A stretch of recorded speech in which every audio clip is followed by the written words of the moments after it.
बिस्मिल्लाहिर्रहमानिर्रहीम। Supreme court में rules में तरमीम की जा रही है, क़ानून में तरमीम की जा रही है और नया क़ानून जो है वो बिल की सूरत में कौमी असम्बली में पेश कर दिया गया है। होगा क्या इस कानून से कि एक तो चीफ़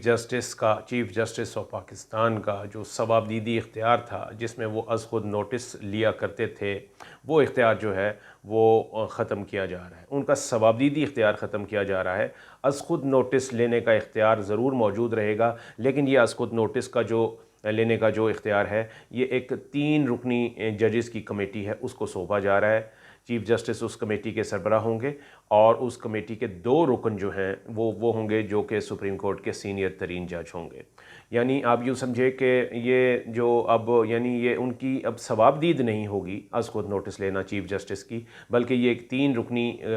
जजेस की कमेटी होगी जो ये देखेगी कि किस मामले में अज़ ख़ुद नोटिस लेना है या और किस मामले में नहीं लेना। दूसरा मामला ये हुआ है कि जो बेंच की तश्कील थी वो इससे पहले सुप्रीम कोर्ट में जो बेंच तश्कील दिए जाते थे वो चीफ़ जस्टिस तश्कील दिया करते थे और चीफ़ जस्टिस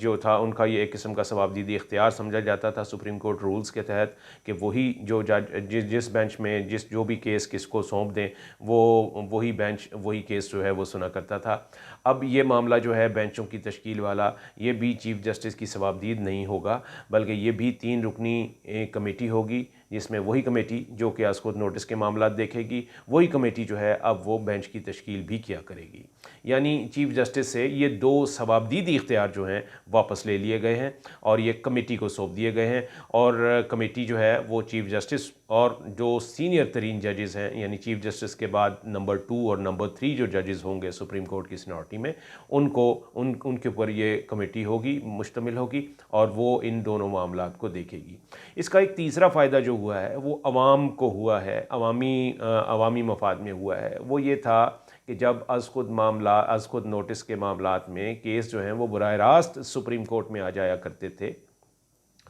तो यानी वो एक ऐसा मामला जो कि जिसको कि फ़ैमिली कोर्ट में या लोअर कोर्ट में होना चाहिए था, पहले वो सिविल अदालत में जाता, उसके बाद फिर वो सेशन जज या हाई कोर्ट में जाता और हाई कोर्ट से फिर उस पर अपील होती तो फिर वो सुप्रीम कोर्ट में आता। लेकिन ये सारे स्टेजेस जो हैं वो बाईपास होके अज़ ख़ुद नोटिस के मामले में ये बराह रास्त सुप्रीम कोर्ट में आ जाते थे और सुप्रीम कोर्ट से चूँकि बड़ी अदालत होती कोई नहीं और सुप्रीम कोर्ट का फ़ैसला जो है वो किसी और अदालत में चैलेंज हो नहीं सकता, इसलिए जो अपील का हक़ है जो कि एक यूनिवर्सल हक़ होता है किसी भी एग्रीड पार्टी का, वो अपील का हक़ जो है वो इसमें ज़ाया हो जाता है। यानी वो अपील का हक़ जो है वो नहीं मिलता। मिसाल के तौर पे आपके ख़िलाफ़ कोई अज़ ख़ुद नोटिस जो है वो चीफ़ जस्टिस ने लिया हो, आप उसमें मुल्ज़िम हो, आपको उस अज़ ख़ुद नोटिस की कार्रवाई के दौरान सज़ा हो जाए तो आप उस सज़ा के ख़िलाफ़ अपील किसी अदालत में नहीं कर सकते थे। तो अब ये हुआ है कि अब आपको अपील का हक़ जो है वो अज़ ख़ुद नोटिस की केसेस में अपील का हक़ जो है वो मिल गया है और उसका तरीक़ाकार जो है वो भी बता दिया गया है कि सुप्रीम कोर्ट में ही वो अपील जो है वो दायर होगी और फ़ैसला आने के बाद अज़ ख़ुद नोटिस में फ़ैसला आने के बाद ये 30 दिन के अंदर अपील दायर की जा सकेगी और जो ही अपील दायर होगी, दायर होने के 14 दिन के अंदर इसको समाअत के लिए मुकर्रर भी कर दिया जाएगा। तो ये वो मामला था जो कि अज़ ख़ुद नोटिस के इख्तियार से जुड़ा हुआ था और इसके ऊपर पहले भी काफ़ी ले दे हो रही थी, तनकीद का निशाना भी बनाया जा रहा था कि ये किस तरीके से चीफ़ जस्टिस जो है वो किसी भी मामले को, किसी भी अखबारी ख़बर को, किसी भी वाक़े पे, किसी भी टीवी चैनल की ख़बर की बुनियाद पर अज़ ख़ुद नोटिस ले लेते हैं और फिर वो उसमें फ़ैसले भी सादिर हो जाते हैं। चीफ़ जस्टिस इफ्तिखार मोहम्मद चौधरी का दौर जो है वो इस हवाले से काफ़ी मशहूर रहा कि उन्होंने ही ये जुडिशल एक्टिविज़म की इब्तिदा की थी और उन्होंने बहुत से यानी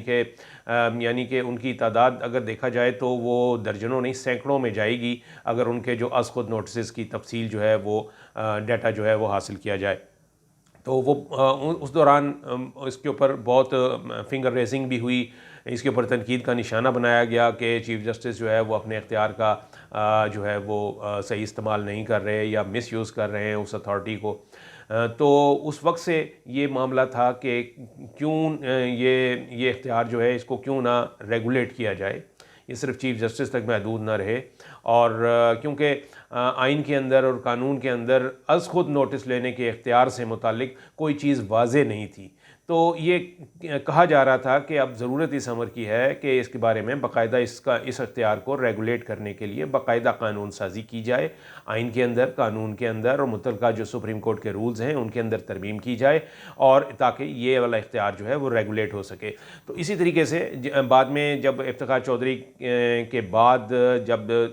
justice Saqib Nisar, chief justice Saqib Nisar का मामला आया था, तो उनके दौर में भी ऐसा ही हुआ कि चीफ बेदरेग इस्तेमाल किया गया चीफ अज़-खुद नोटिस का, और यहाँ तक कि कहा गया कि एक दिन ऐसा भी था जिस दिन के 5 अज़-खुद नोटिस जो हैं वो चीफ जस्टिस ने लिए मुख्तलिफ मामलात पर, और जिसको कि ज़ाहिर है कि तनकीद का निशाना भी बना गया। तो ये रेगुलेट करने के, इस अख्तियार को रेगुलेट करने की बात हो रही थी। तो आज जब इलेक्शन से मुतालिक मामला जो है वो सुप्रीम कोर्ट में ज़ेर इल्तवा है, और उस पर भी अज़-खुद नोटिस का ही मामला चल रहा था, तो इसके ऊपर चीफ जो हुकूमत है उन्होंने ये फ़ैसला किया कि हम अर्जेंटली इस मामले को देखेंगे, और पार्लियामेंट से उन्होंने ये जो ये सोचा है कि ये कानून जो है वो पार्लियामेंट में पेश कर दिया है, कौमी असम्बली में ये बिल पेश कर दिया है जिसमें यही वाले मामलात हैं। और ये the supreme court practice and procedure bill 2023 कहलाएगा। ये बिल जो है अभी कायमा कमेटी के पास है, कायमा कमेटी उन्होंने इसको मंजूर कर लिया है। उसके बाद ये बिल जो है अब कौमी असम्बली से भी मंजूर हो जाएगा, और उसके बाद इसको सेनेट में पेश किया जाएगा, और फिर ये प्रेसिडेंट के पास जब जाएगा साइन होने के लिए, उसके बाद ये कानून बन जाएगा, और उस कानून के बनते ही इसका फौरी इतलाक़ हो जाएगा। तो इसका मतलब ये होगा कि चीफ जस्टिस अब खुद से कोई अकेले अज़-खुद नोटिस नहीं ले सकेंगे। ये काम जो है वो 3 रुकनी कमेटी करेगी, जिसमें यकीनी तौर पर चीफ जस्टिस शामिल होंगे, लेकिन उनके साथ साथ 2 सीनियर तरीन जज जो हैं सुप्रीम कोर्ट के, वो भी शामिल होंगे। और जो बेंच का इख्तियार है, बेंच बनाने का इख्तियार, वो भी जो है वो चीफ जस्टिस की सवाबदीद नहीं होगा, बल्कि वो 3 रुकनी कमेटी के ही पास जाएगा, और 3 रुकनी कमेटी को ही इख्तियार होगा कि वो किस मामले के लिए कौन सा बेंच जो है वो तश्कील देते हैं। और इसके अलावा ये भी कहा गया है कि जो अज़-खुद नोटिस के मामलात होंगे उनमें कम से कम एक 3 रुकनी बेंच जो है वो तश्कील पहले से दे दिया जाएगा, जो कि ताकि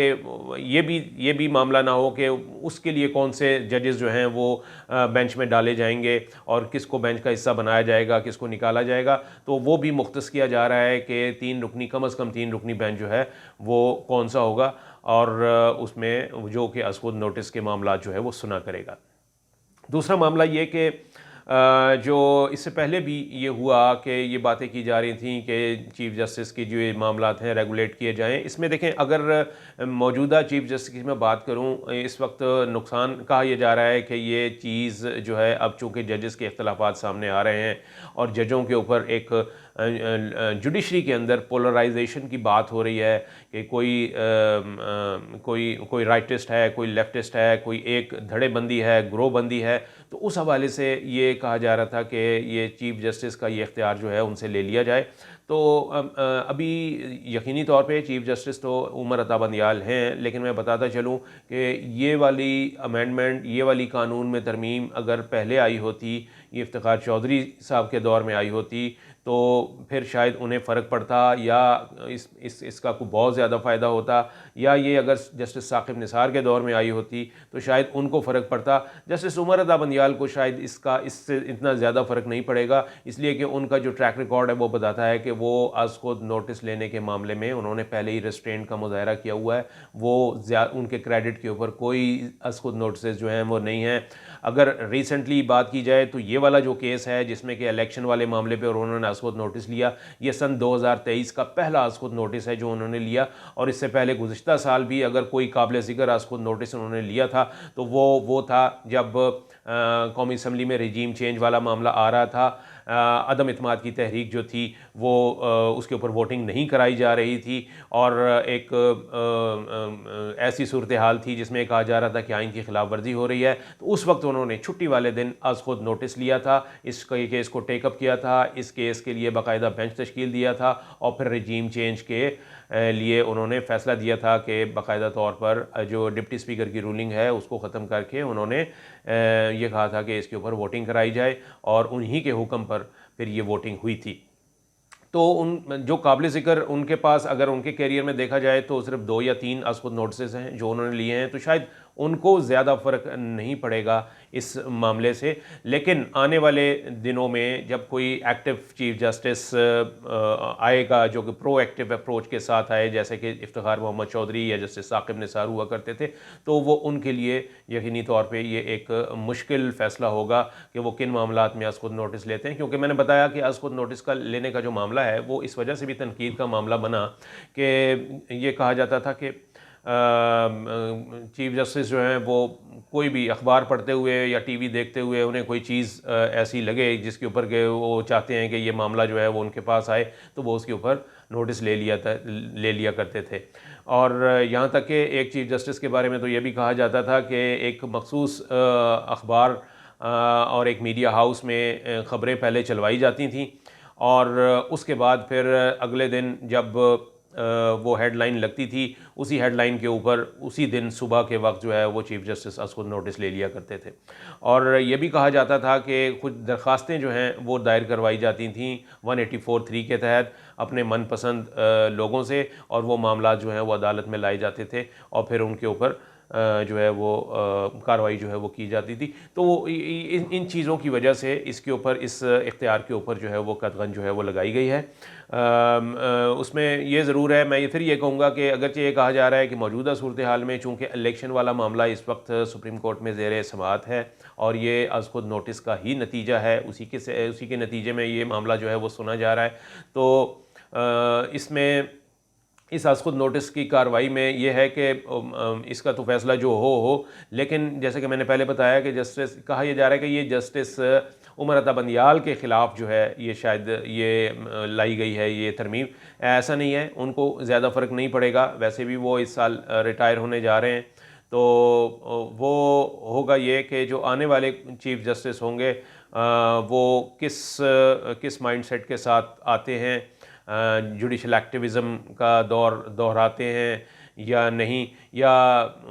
उनको अज़ खुद नोटिस के लिए कोई लॉबी इस्तेमाल करती है, या कोई भी सूरत हाल ऐसी होती है, तो उसमें फिर वो वाली सवाबदीद जो है ये मुयस्सर नहीं होगी कि आप इतवार वाले दिन या छुट्टी वाले दिन अज़ खुद नोटिस लें और इतवार वाले दिन ही अदालतें खोलें और ये सब कुछ कार्रवाई जो है वो अज़ खुद नोटिस के तहत हो। तो ये काम फिर किसी भी चीफ जस्टिस के लिए आसान नहीं होगा।